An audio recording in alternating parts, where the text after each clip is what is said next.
નમસ્તે દર્શક મિત્રો, હું ઝારખંડ ડેલી ઇન્ડિયા ટીવીમાં તમારું સ્વાગત કરું છું. દર્શક મિત્રો, the Surat district Muslim education society એટલે કે એંગ્લો સ્કૂલ શાહપુરમાં આવેલી છે, જે ખૂબ જ પ્રખ્યાત છે. હાલમાં તેનું ઇલેક્શન 10 ડિસેમ્બરે આવી રહ્યું છે અને આ 10 ડિસેમ્બરે ઇલેક્શન ખૂબ જ ચર્ચાનો વિષય બની ગયું છે. નામચીન સુરતની મુસ્લિમ હસ્તીઓએ ફોર્મ ભરેલા છે, કેટલાક કેન્ડિડેટ છે અને કેટલાક ઉમેદવારો છે. આ એંગ્લો સ્કૂલના ખાસ કરીને ઇલેક્શન માટે અમારી સાથે બેસેલા હનીફભાઈ શેખ ઉર્ફે મંજુરભાઈ શેખ, જે એંગ્લો સ્કૂલના 492 નંબરના સભ્ય પદ છે, જે અમારી સાથે વાતચીત કરીને આ ઇલેક્શન શા માટે આટલો બધો વિવાદસ્પદ છે, એટલો બધો ચર્ચાનો વિષય છે, તેની વાતચીત કરી રહ્યા છે. સાથે સાથે કેટલાક ઘટસ્ફોટ પણ કરી રહ્યા છે અને કેટલાક આ ઇલેક્શનના ચોંકાવનારા ખુલાસા પણ કરી રહ્યા છે, જે આપણી મું જુબાની આપણે સાંભળીએ અને ખાસ કરીને સર ખુલાસો કરી રહ્યા છે કે સ્કૂલમાં ફી માફી થાય છે, કેટલાક કૌભાંડો પણ છે. તેના વિશે પર તે અમારી સાથે વાતચીત કરીને સુરતની જનતાને ખાસ કરીને જાગૃત કરી રહ્યા છે. તો વાત કરીએ મંજુરભાઈ શેખ સાથે मात्र ने मात्र डेली इंडिया टीवी चैनल द्वारा। तो सबसे पहले तो मंजूर भाई शेख, आप अपना परिचय दर्शक मित्रों को दीजिए। मेरा नाम मोहम्मद हनीफ नूर मोहम्मद शेख है। मेरे को लोग मंजू भाई से जानते हैं। और मैं एंग्लो उर्दू हाई स्कूल में 1981 के अंदर 12वीं क्लास पास करके मैं बाहर निकला था। मैं यहाँ का स्टूडेंट हूँ। ये हमारी स्कूल है, यहाँ हम बड़े भी हुए। और पहले के जमाने में क्या था, उस जमाने के अंदर कि पहली बात तो इलेक्शन होता ही नहीं था भाई। 80 साल का इतिहास है, 80 साल ये स्कूल की स्थापना को हो गए। और उस जमाने के अंदर क्या होता था हमारे टाइम के अंदर के शहर के नामी गिरानी आदमी आते थे, बैठते थे और निदारा के अंदर बैठ के उसका संचालन करते थे। मगर पिछले 15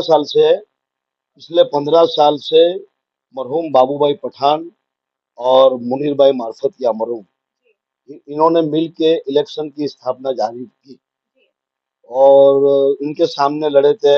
ये जो अभी प्रमुख में जो लड़ रहे हैं नसीम भाई कादरी, इनका इलेक्शन चालू हुआ था, इन्होंने चालू करा, वहां से इलेक्शन चालू हो गया। ये तो कोई जानता भी नहीं था एंग्लो के अंदर इलेक्शन क्या है और होना भी चाहिए कि नहीं होना चाहिए, क्योंकि ये एक मुस्लिम संस्था है। और एंग्लो उर्दू हाई स्कूल के स्टूडेंट दुनिया के हर कोने में मिलेंगे आपको। दुनिया के कोई भी कंट्री के अंदर आप जाओगे तो एंग्लो उर्दू हाई स्कूल का स्टूडेंट मिलेगा आपको, जहाँ से चले गए वो। अभी ये इलेक्शन चल रहा है, तो ये हर मतलब घर में इतना सारा चर्चास्पद क्यों बन गया है? लोगों के हर बातों में एंग्लो स्कूल का इलेक्शन, ऐसे क्यों बातें हो रही है? वो तो ऐसा है कि मेरे को तो ऐसा लग रहा है कि ये एंग्लो के अंदर एक तो नामवारी का सब काम ज्यादा हो रहा है। वो कहते कि मैं बड़ा हूँ, कहते कि मैं बड़ा हूँ, सब पैनल अपने आप बना लेते हैं, इलेक्शन लड़ते हो जाते हैं। अरे भाई, इलेक्शन लड़ने की जरूरत ही कहाँ है तुम्हारे को? क्या जरूरत है इलेक्शन लड़ने की? कोई भी आदमी के शहर के आदमियों को बिठा दो, नज़ारा को चलाओ, और चलना ही चाहिए और इंशाल्लाह चलेगा भी। क्योंकि ये कहीं मुझे तो ऐसा डर लग रहा है कि इन लोगों की आपसों की लड़ाई के अंदर, मुस्लिम समाज की लड़ाई के अंदर, बड़ेपन के अंदर कहीं ये एंग्लो उर्दू स्कूल पे कहीं ताला नहीं लग जाए। और वो हमारी स्कूल है, हमारे बाप दादाओं की स्कूल है, हमारे ये जितने और दूसरी इसके अंदर सबसे बड़ी बात तो ये है कि एंग्लो के जितने भी जो मेंबर है मेरे साथ वाले, जैसे कि 1200 मेंबर का ये इतिहास है इसका, बराबर है कि 1200 मेंबर है, उसमें करीबन 400 आदमी तो गुजर चुके हैं। 400 आदमी गुजर चुके रहे। 800 में 200 आदमी ऐसे हो गए जो दुनिया के हर कोने में चले गए हो, वो वोट देने भी आते नहीं, सिर्फ मेंबर है। अब बचते कितने? 600 आदमी। 600 आदमी में 50 आदमी तो लड़ रहे हैं, 21 इधर से लड़े, 21 इधर से लड़े, हो गए 42। अब ये 200-300 आदमी अगर आपस में सम कर ले, ये जो कैंडिडेट, कि भाई पहले तो एक काम करो कि भाई तुम इलेक्शन इलेक्शन करते हो भाई, बराबर है, तो ये मिल के पहले कोई भी चीज की काम करे कि तुम सब ये जो है बने ले, तो तुम उसकी मीटिंग एनजीओ बुलाओ, उसके साथ में बैठो, इसके अंदर ध्यान दो कि भाई इसके अंदर क्या हो रहा है क्या नहीं हो रहा है, कौन सी जमीन कहाँ लेवा रही है, किस तरह लेवा रही है, उसके बारे में ध्यान देना चाहिए। सर, ये एंग्लो स्कूल के इलेक्शन में काफी सारी मुस्लिम नामचीन हस्तियों ने फॉर्म भरे हैं, तो उनको क्या कहेंगे? नामचीन हस्तियां में तो ऐसा है कि ये सब हमारे तो दोस्त लोग ही है, सब जितने भी है सब अच्छे लोग ही खड़े हुए हैं, ऐसा कुछ नहीं है। मगर अभी मेन चीज क्या है इसके अंदर कि सस्ती लोकप्रियता है ये ना, सस्ती लोकप्रियता, खिदमत का नजरिया होना चाहिए इसके अंदर। खिदमत कैसी होनी चाहिए कि एंग्लो उर्दू हाई स्कूल मुस्लिम समाज के अंदर यही स्कूल एक ऐसी है जहाँ बच्चे बेचारे जो गरीब वर्ग के हैं वो ये स्कूल में मुस्लिम जाते हैं बच्चे, बराबर है। और उनको सबसे बड़ा नजरिया ये होना चाहिए कि उनकी फी माफ होनी चाहिए, जी कि वो बेचारा एक मुस्लिम परिवार आता है, उसके बच्चों को पढ़ाने भेजता है, उसको उसको घर चलाने की भी फिक्र रहती है, तो वो बच्चों को फिर 8वीं 9वीं चौपड़ी में फी का मामला होता है तो कई बच्चे उड़ जाते हैं बेचारे, उड़ जाते हैं, उसके बाद उनका भविष्य खत्म हो जाता है, कोई रिक्शा चला जाता है तो कोई ये करता है कोई वो करता है। तो वो उनके पीछे इन मेंबरों को जाके उनके घर तक तपास करनी चाहिए कि भाई हकीकत में ये जरूरतमंद आदमी है तो उसकी फी तुम वो बच्चों को गोद ले लो, जी उनकी फी का खर्चा पूरा totally Anglo Urdu high school उठावे। जी ऐसा करो, जो मालदार है वो तो करते ही है, वो उसका कोई वो मालदार के बच्चे ज्यादा कर तो बड़ी बड़ी स्कूलों में 2-2 लाख का डोनेशन दे के जाते हैं। हमारे मुस्लिम समाज आधे बच्चे तो यहाँ पढ़ते भी नहीं है स्कूल के अंदर, जो बेचारे मध्यम वर्ग के जो लोग हैं वही यहाँ पढ़ते हैं। और ये स्कूल माशाल्लाह अभी इतनी जोरों पे है कि 6,000 बच्चे इधर पढ़ते हैं यहाँ एंग्लो उर्दू हाई स्कूल में, जी और इसका इतिहास 80 साल पुराना है, जबकि हम खुद भी यहाँ के स्टूडेंट हैं। तो हमारा तो ऐसा नजरिया है कि ये स्कूल को एकदम इन्होंने पॉलिटिकल लेवल पे क्यों ले गई, इसमें पॉलिटिक्स कहाँ आती है, इसमें पॉलिटिकल लेवल पे मत ले जाओ। ये निराला है, सबका है, तुम्हारा है, हमारा है, अपने आपस का मामला है। ये दोनों पार्टी एक दूसरे को इलेक्शन देते हैं, वो उसके बारे में मेंबर के बारे में अलग लिखता है, वो उधर बुराई करता है। ये इलेक्शन थोड़ी के, ये तो झगड़े फिसाद हो गए, ये तो बहुत खतरनाक झगड़े हो गए, ये तो एक दूसरे को मार काटने की बातें करते हैं। मैंने खुद ने भी फॉर्म भरा था ये वक्त, मेरे को लोगों ने क्या कहा, मंजू भाई भर दो तुम, तो मैंने भरा था। क्या फिर मैंने देखा ये यहाँ तो सब बहुत मगजमारी एकदम से भर के क्या करूंगा, पॉलिटिक्स और हो रहा है इसमें। पॉलिटिक्स वाला मामला है।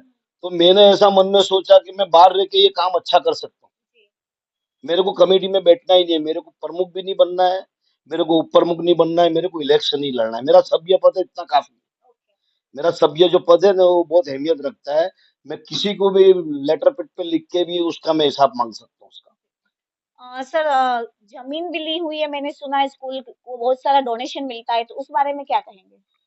भाई ऐसा सुना है कि भाई जमीन ली है, एक बिल्डर के पास से ली है, मेरे को मालूम नहीं वो बिल्डर का नाम भी क्या है, मगर ऐसा सुनने में आया है कि आज से 7 साल पहले एक जमीन ली है। क्या वो जमीन के बारे में बहुत प्रॉब्लम अभी कुछ चल रही है, उसका क्लियरिटी सामने आ नहीं रही है, और वो मगजमारी बहुत ज्यादा है, क्योंकि इससे पहले की पैनलों के अंदर मैं था नहीं, और मैं इंटरेस्ट लेता नहीं था उसके अंदर। जमीन तो ली है, अपने सचिन के पास ली है 5,000 में 100 वार जितनी जमीन है, जिसको मेरे को अभी रिपोर्ट मिली है उसके बारे में। तो वो इनका ऐसा कहना है कि पेमेंट उन बिल्डर को बाकी भी है कुछ देने का, और जमीन के पैसे दिवा नहीं रहे, एंग्लो उर्दू हाई स्कूल के नाम पे उसका दस्तावेज भी हो गया, और बिल्डर अभी भी पैसे मांग रहा है। तो मेरे मगज में तो ये नहीं आता है कि बिल्डर बिना पैसे के दस्तावेज कैसा कर देगा। एक जमीन अगर ले लेते हैं कोई पार्टी, तो वो बिना पैसे से दस्तावेज कैसे कर देगा। वो अभी अभी अपने सग्गा भाई के पास अपने कोई फ्लैट खरीदते थे, वो 1 लाख रुपए बाकी में वो दस्तावेज नहीं करेगा, पूरा पेमेंट मांगेगा, उसने कैसा कर दिया वो बहुत बड़ी बात है। उसके भी डीप में जाने का है, उसका भी हिसाब होना ही चाहिए। और मैं तो कहता हूँ, मैं अकेला क्यों, ये जितने भी मेंबर है वो सब आके पूछे, उसका उसकी रजुआत करे कि भाई इसका हिसाब, इसका पहले क्लियरिटी करो, बाद में इलेक्शन करो। सर लास्ट में इतने सारे कैंडिडेट है इतने सारे सभ्य है मेंबर है तो उनको क्या कहना चाहेंगे क्या मैसेज देना चाहेंगे आप? देखो मैसेज में तो ऐसा है कि दोनों पार्टी के सभ्य जितने भी हैं ना उनको मैं सबको जानता हूँ, पर्सनली भी जानता हूँ बहुत अच्छी तरह से, मेरे ताल्लुकात भी है दोनों तरफ से। और कई लोग खिदमत वाले भी लोग भी है, ऐसा कुछ भी नहीं है, मैं किसी के बारे में कोई एलिगेशन देता भी नहीं हूँ। मैं तो दोनों पार्टी को मुबारकबाद ही देता हूँ। और मेरा नजरिया तो ये है कि हमारी स्कूल को है ना एकदम टॉप 10 पे तुम इसकी 4 शाखा बनाओ, ये एक एंग्लो है ना इसकी 4 बनाओ, ना कि एक के पीछे उल्लड़ करके तुम इसको टॉप 10 ला के इसको बंद कराने की कोशिश। ये कि स्कूल के अंदर बेचारे बच्चे बुआ पड़ रहे, किसी की फीया माफ नहीं हो रही है, वो किसी की फी माफ नहीं होती, किसी का कुछ नहीं हो रहा है। और दूसरी दूसरी भी नेगेटिव चीजें भी बहुत सामने आई है, तो अभी मैंने तो इंटरेस्ट लेने का चालू कर ही दिया है, और इंशाल्लाह मैं करूंगा। और मेरे साथ जो कमेटी मेंबर जो है मेरे साथ, ये ऑफिस पे ही सब बैठे हैं भाई, वो है मेरे पास मेंबर लोग, तो वो मेंबरों के साथ ही हम लोग का उनका तो ऐसा इरादा है कि मंजू भाई इलेक्शन ही काय को होने देने का, कोई अच्छे आदमी को बिठा दो और अपने लेटर पेड पे हिसाब मांग लो इन लोगों से, सबसे जो भी है वो। क्या वो ऐसा कर रहे हैं? जब मैंने क्या कहा, अब इलेक्शन इनकी प्रति में है तो कर लेने दो, अभी बाद में मांग लेंगे अपने, मगर हम लोग मांगेंगे खरे, जो भी होगा वो हम करेंगे इसके पीछे। इन लोग हमारी जान है, हमारी जिंदगी है, हमारा बचपना है, हम यहाँ से पढ़ लिख के आगे आए हैं और इसके पीछे हम ध्यान देंगे पूरे। सर, ये एंग्लो स्कूल के डोनेशन के बारे में क्या कहेंगे? कुछ लोग बड़ी बड़ी अनाउंसमेंट करते हैं, तो उसके लिए आप क्या कहना चाहेंगे? ये बहुत अच्छा सवाल करा आपने। ये सबसे बड़ा पॉइंट ये है कि स्कूल चलती है, डोनर पे चलती है, बराबर है, और स्कूल का बैलेंस तो पहले से ही बहुत अच्छा था, तो रिफंड नहीं सब था।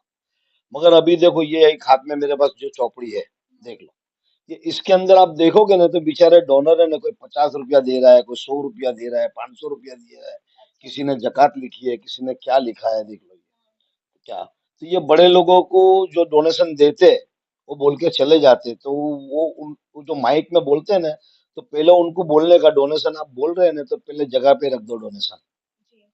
वो चले जाते हैं, बोल के चले जाते हैं, बाद में उनका डोनेशन आता ही नहीं।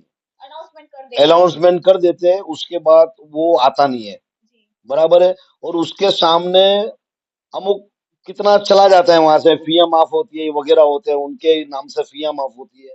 तो वो पहले कैलकुलेशन लगाने का कि भाई तुम लोगों ने कितना दिया है ना, किस तरह आपने माफी कराई, और खरा हकदार जो है ना उनको आप माफी दो।